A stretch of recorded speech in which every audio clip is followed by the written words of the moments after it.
When the troop goes around the corner, the riders on the outside of the turn have to adjust their speed to keep even with the riders on the inside.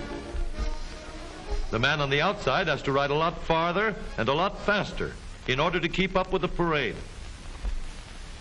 The outside wheels must spin faster than the wheels on the inside because they have a greater distance to travel in the same length of time.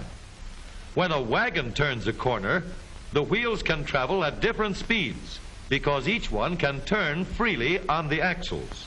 And in the early automobiles, the rear wheels turned separately and only one wheel was connected to the engine. But when only one wheel was driven by the engine, it had to do all the work, and it couldn't get a good enough grip on the road to do its job properly. So the one-wheel drive was soon out of date.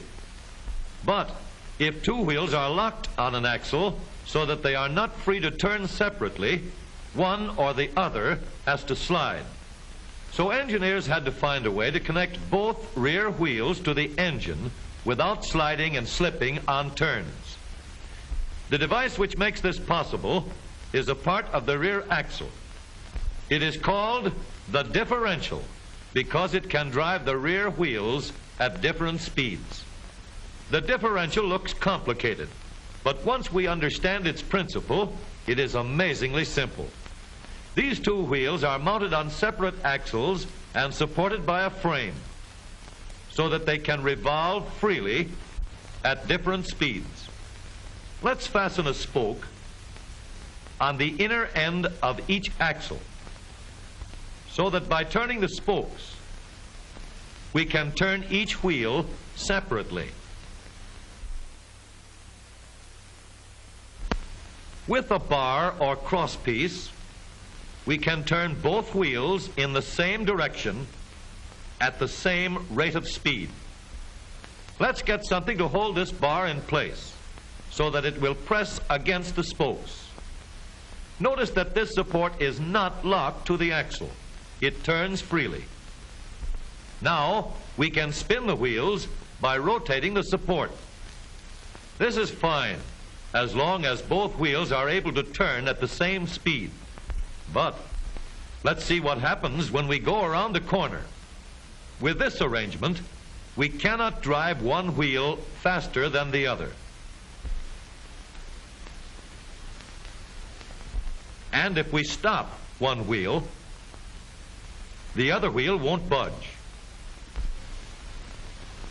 Let's put this bar on a pivot so that it can swing in either direction.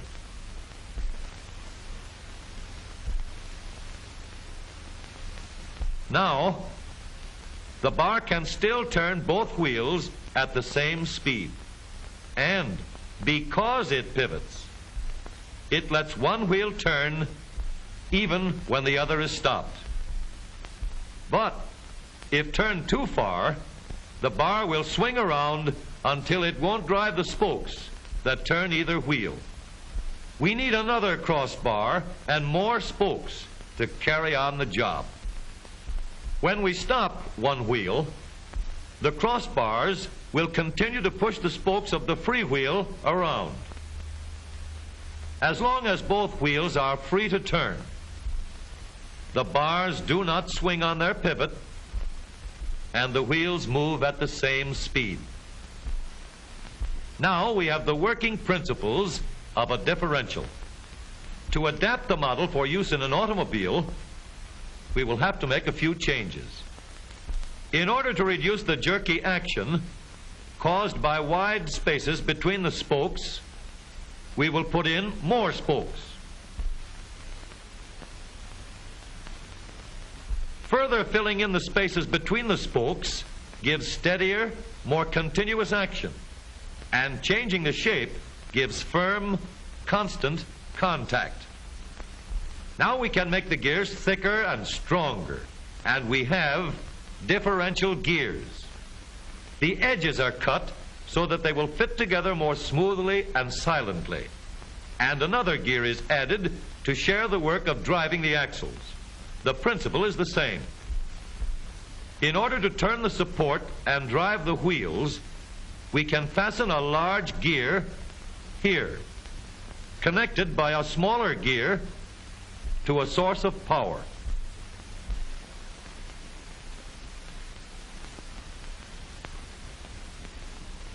Notice that the power is connected to the differential at the center line.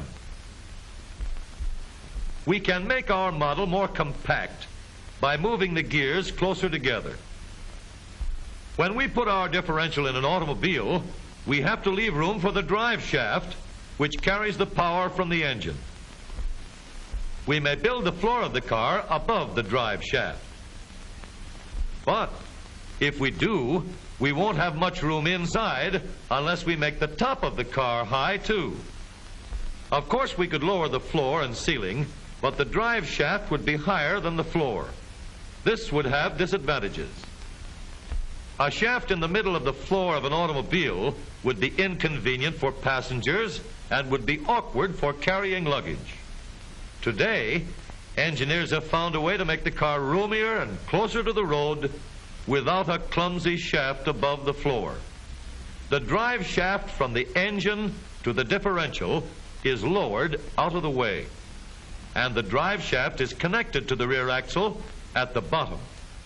The new low center drive makes the rear axle quieter, stronger, and more durable because it gives better, smoother contact between the gears. The automobile of today with the low center drive is stronger and more rugged. Every part of the rear axle has been built to withstand strains far greater than it will ever meet on the straightaway or around the corner.